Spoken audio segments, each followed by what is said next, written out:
Allah provides His love and rahmah and care to everybody. When we are in the rahmah of Allah, we are in the absolute ever increasing love of Allah and His care.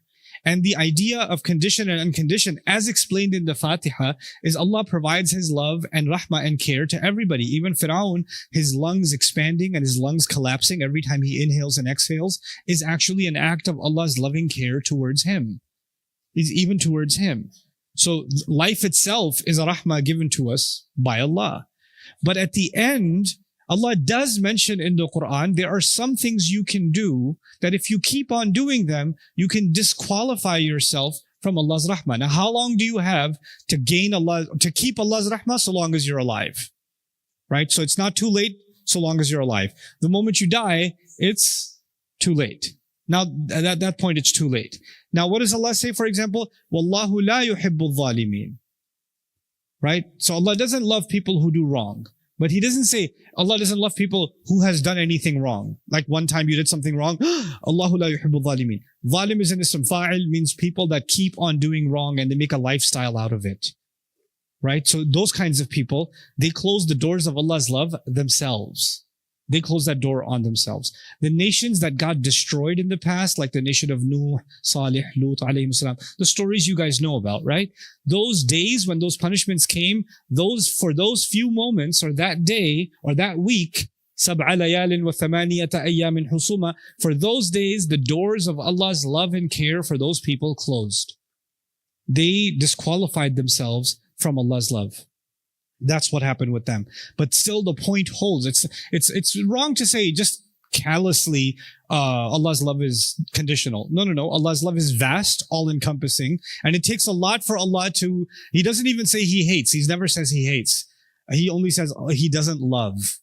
La yuhib. Wallahu la yuhib. Right? So that's just an additional couple of comments for everybody to know about that. Anyway, so we left off on skipping one ayah number 38, where after describing those wonderful spouses of the Ashabul Yameen, Allah adds actually the phrase Li Ashabil Yameen in ayah number 38, for the people of the right.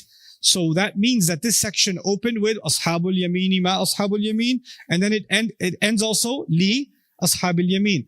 The best way to understand the purpose of that is to contrast it, what happened with the Jannah described for As-Sabiqun. When Allah mentioned the spouses of the Sabiqun and how they were, right after that He said, Jaza'an bima kanu ya'malun. This is a compensation for what they used to do. This is compensation for what they used to do. Now you would expect, now that He describes the spouses of the next level Jannah, He would say something similar. This is also compensation for what they used to do. He didn't say that so directly. He just said, this is for the people on the right. Now that's indirectly saying the same thing. How is it indirectly saying the same thing? Because when you say people of the right, that means their book is in their right hand. And if their book is in the right hand represents good deeds. These are people of good deeds, and that's why their book is in their right hand. So by saying this is for the people of the right hand, it's almost like saying this is for the people of good deeds. This is for the people of good deeds. So that's one way to understand that. But still, there is an important distinction. For the people among the Sabiqun, Allah did conclude by commenting directly on their actions. He said, Jaza'an bima kanu ya'malun. And this is important to note because the people of Sabaq, the people that got ahead of everybody else, their actions were in fact remarkable actions. There are lots of good deeds, but then there are some super special, awesome good deeds that are above and beyond, a cut above the rest. And those have to be acknowledged especially. So they were acknowledged especially. Now, the people who got saved, they still did good, they passed. But that's more a favor from Allah than anything else, right? They did their part, and Allah in His rahmah added some bonus credit points and allowed them in. And then He gave them way more than they could ever have deserved even. Right? So what we're getting here is fadlan min Allahi wa ni'mah, like Allah has given us more than we actually deserve. We barely passed and we're being treated like royalty. In fact, when someone is in this Jannah, when you're reading these ayat, you're like, oh, okay, this is kind of a normal Jannah. But if you and I make it there, and when you and I make it there, and may Allah give us the highest level of Jannah, but when we're there, we're not going to feel like, oh, it could be better. That's not going to be your feeling, you know? Like, yeah, I don't know, my accent changes when I say that, but it's subconscious. So But then Allah is now further reinforcing one idea, that Allah is going out of His way to take care of the people of the right. So you should at least try to be the people of the right. So He opened with Ashabul Yameen ma Ashabul Yameen, and then added an extra topping at the end, Li Ashabil Yameen. Thullatum min al-awwaleen wa thullatum min al-akhirin. Now, we're get to the scary part now. Wa Ashabul Shimali ma Ashabul Shimal. Now Allah says, and the people of the left, oh, what is going to become of the people of the left?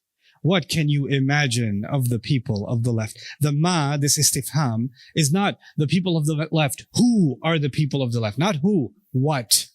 What do you think the people of the left are? Meaning, what state do you think they're in? What horrors do you think they're facing? What fate do you think they're about to meet? So, kul ma ya'ti fil bal, like everything that comes to the imagination is all targeted at the same time with just that echoed question, ma ashabu shimal. Now, the first obvious thing is, why are they called the people of the left? لِأَنَّهُمْ يَأْخُذُونَ كُتُبَهُمْ بِشِمَالِهِمْ. They're taking their books in their left.